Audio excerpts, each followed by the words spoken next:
Good morning! What's up? Mga kapatid natin sa BPO dyan, good morning. Lalo na yung mga may shift ng Saturday. Okay, so kakalabas lang natin sa work. Sa wakas, day off na.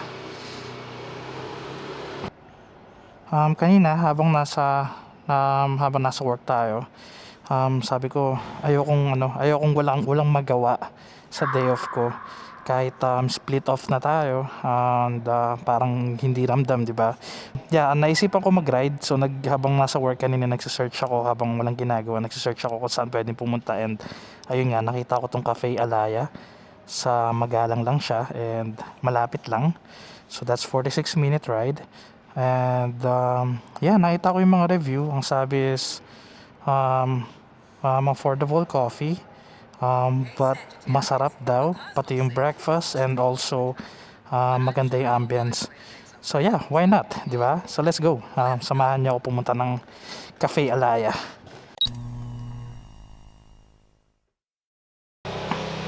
Grabe, no? After shift ride.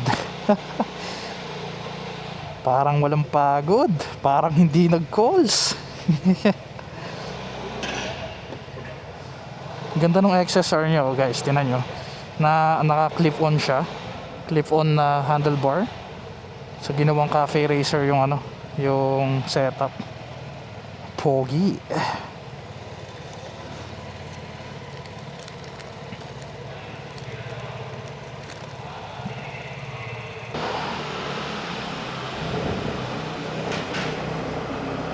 Sarap. Ohio. Let's go, let's go.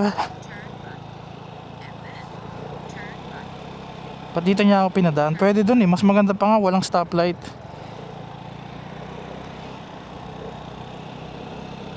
Yeah, dun na tayo, mag-u-turn tayo dito. Kaya kung dumaan dyan, may stoplight dyan eh. At least dito naka-turn right anytime. Alright, so medyo excited tayo kasi ito yung first time na makakalabas ako or makakapag-ride tayo sa labas ng comfort zone natin. So remember, hindi naman kasi 'di ba, Zambales, Bataan, San Fernando, Angeles. So ito yung mga normal ruta natin. Ito yung mga normal na pinupuntahan natin. But right now, medyo sisilip tayo ng konti sa labas ng Angeles, which is ayun nga, punta tayo ng Magalang, Pampanga. Pansin nyo, ngayon na lang ulit ako nag phone mount kasi kailangan ko si Waze, kasi hindi ko alam kung saan yun. Kinakabahan ako kung saan ako dinadala ni Waze, kasi hindi ko talaga alam kung saan tong mga singit-singit na to or mga eskinita na to. But yeah, eto, familiar na tayo, nadaanan na natin to before. Nakakita ako ng mga ganito, like yung mga ganyan, ilog, tapos may mga bahay. Naalala ko yung naalala ko yung childhood days ko. Kasi nung bata kami, may yung bahay namin malapit sa ilog. Actually, ito yung bahay, tapos lalabas ka lang, and then pupunta ka sa likod. May yun na yung tulay, tapos may ilog. So nung bata kami, mahilig kami maglaro doon. May naaalala pa ako na uso yung movie na Mista. Kung alam niyo yun, kay Robin Padilla, kay Larustom. Yung sa parang tukol sa gera ng Kristiyano at ng Muslim. So yeah, mga batang 90s alam yan for sure. Ayun, so naglalaro kami ng baril-barilan, ganyan. Tapos parang isang kalaro ko, parang sumigaw siya na granada, ganyan. Tapos ang ginawa niya yung parang may hinagi siyang plastic pataas, tapos granada, gumanon siya. Tapos nung pagbagsak ng plastic, tinapakan niya. Tapos yung pala may laman palang may lamang diaper yun. Tapos syempre may hangin, di ba? Kasi so guess yun ako ano nangyari, di ba? Yeah, sorry, pasintabi sa mga kumakain. I'm sorry. So ito yung papuntang Magalang. Biro yung pumupunta tayo dun, pero hindi ko alam na dito yung or hindi ko napapansin yung signage na Magalang. So nasa San Nicolas na tayo. And 11 minutes na doon na tayo sa destination. Pero try ko kayang i-text sila Reggie. Taga Magalang sila eh. Yeah, try natin yayain, baka makasunod sila. Tawag si Reggie, na miss natin. Ang ganda, Mount Arayat to for sure. Hoy, bakit?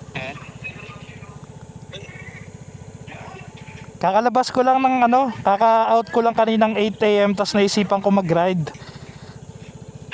Malapit na kami dyan eh. Gusto mo punta kita? Sige, sige, alam mo ba yung Cafe Alaya?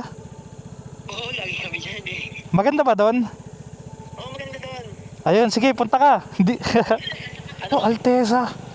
Yung Alteza Cabins and Resort, so papunta rin dito. Pwede tayong pumunta ron. So maganda rin dun eh. Maganda rin ng mga bahay dito ah. Ayan, so malapit na daw tayo sa destination natin. So I don't know kung mahihintay natin si Reggie kasi parang nasa may lakad yata sila ng family niya. Of course ayoko naman magmadali siya, di ba? Yeah, kapag pumunta tayo sa ano, etong Tent City, nakikita ko sa Google, ay ayun yung Cafe Alaya. At na siya. Ayun, may parking. So ayun nga, baka doon natin papuntahin si Reggie sa Alteza. Cabin cabin something something. Ang pogi naman nun. Picturean nga natin. Ayun. Uy, may mga big bikes oh. Sige po. May mga naka big bike oh. Ang angas oh. Isang ZX4RR tsaka CB. Uy, hindi, 10R yata to. Laki ng gulong. Dito lang tayo magpark. Grabe yung bato.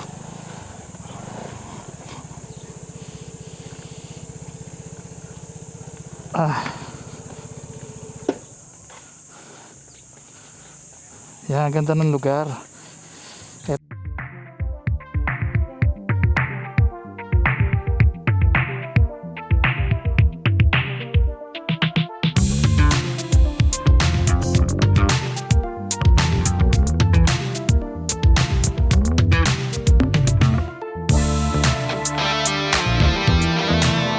Ayan na.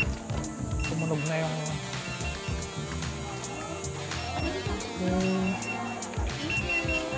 thank you. Ang cute. Nakitan sa pagkain, you know. So eto din yung nakita kong food doon sa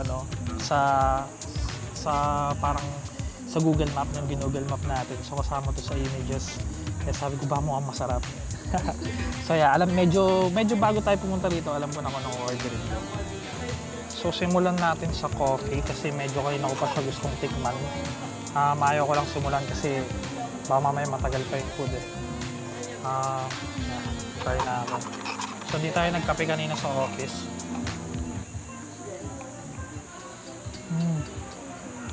Solid.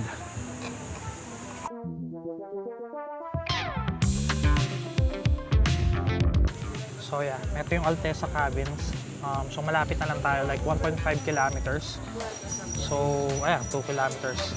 So yeah, pupunta rin tayo dyan pagkatapos natin dito. Ayan na, batsi na tayo. Busog na. Ayan sila sir. Ganda ng bag niya.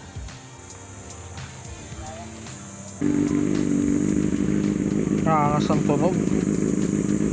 Inline 4. Ganda ng backpack niya, nakalagay aray. Ayan na, alis na tayo. Nakita nyo kung gano'n sila kahirap na umalis ng parking. Lalo na kapag ganitong parking yung mga bato-bato. Ito pa nga lang si Tigong, hirap na eh. Diba? Kaya hindi talaga ako mag-big bike. Ayaw ko. Hindi ko gusto ng ganun. Ginagaslight yung sarili, no? Kita tayo. So sabi pag dumire-diretso daw ako dito, papunta dun sa Arayat National Park. And then may kakaliwaan tayo para makapunta tayo sa dun sa Alteza. Ito yung Arayat oh. Ito na siya. Guys, don't try this at home. Ginagawa ko lang siya kasi mabagal lang yung takbo. So ito, Altesa. This way. Dito. Sorry? Ito yung entrance. Sige, thank you po. So hindi pala yun ang entrance, ito pala yung entrance. Wow. Wait lang, picture tayo.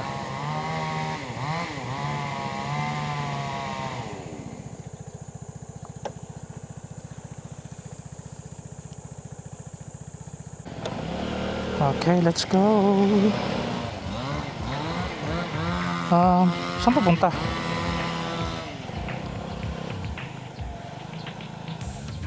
Alright, so may registration. Ano yun? I don't know. Pwede ba tayo pumasok? Altesa Restaurant. So, ayun yung Mount Araya to. So, doon yata yung cafe. But, lakad tayo dito sandali kasi parang may view dito eh. Oh, nice. Kahoy-kahoy siya oh. Ang cool. Wait, kailangan natin picturean to.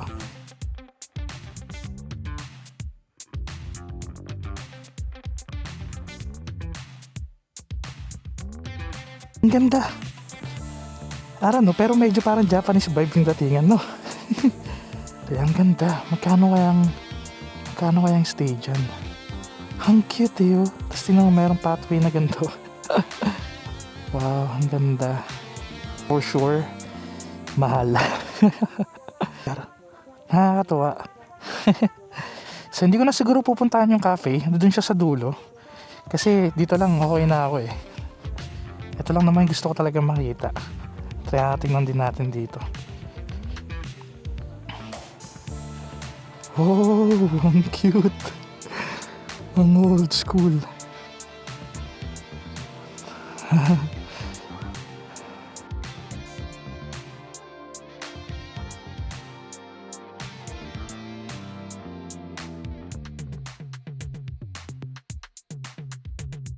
Uy, sino to? Grabe. Ang classic. Legit kaya ng mga gamit to from sinauna. Mukhang oo eh, no? Mukhang iniipon nila.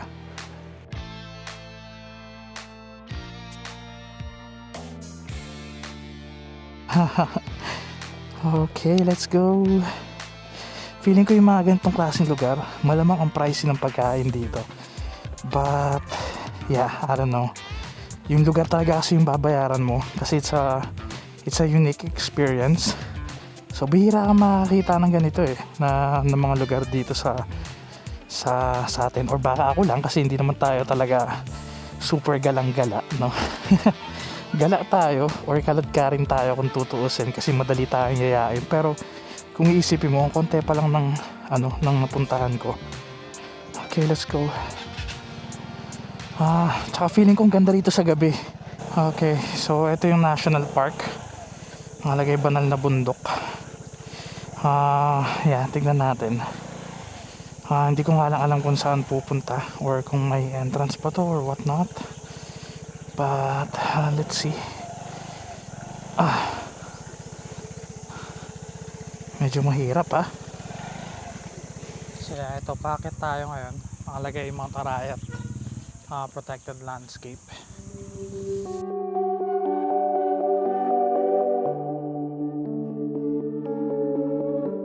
Dito registration area.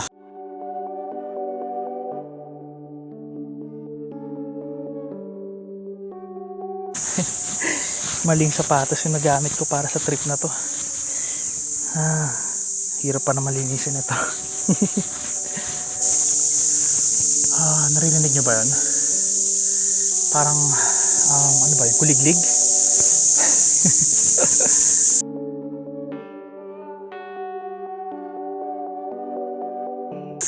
Hinihingal na ako. Medyo mataas siya. It's no joke, man. Medyo mas mahirap siya ang katingkit sa Mount Samat. But since nandito na tayo, of course, sa panindigan natin, di ba?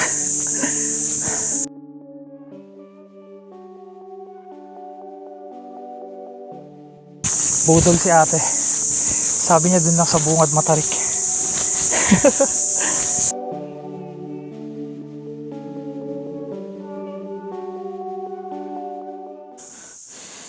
Okay. Let's go home, guys. Grabe, napagod ako dun. Oh, shoots.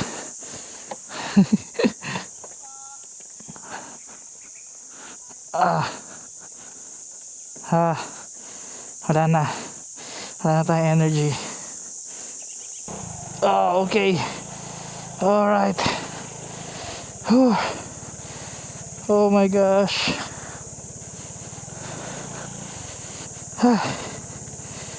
So habang pababa tayo, nakikita nyo na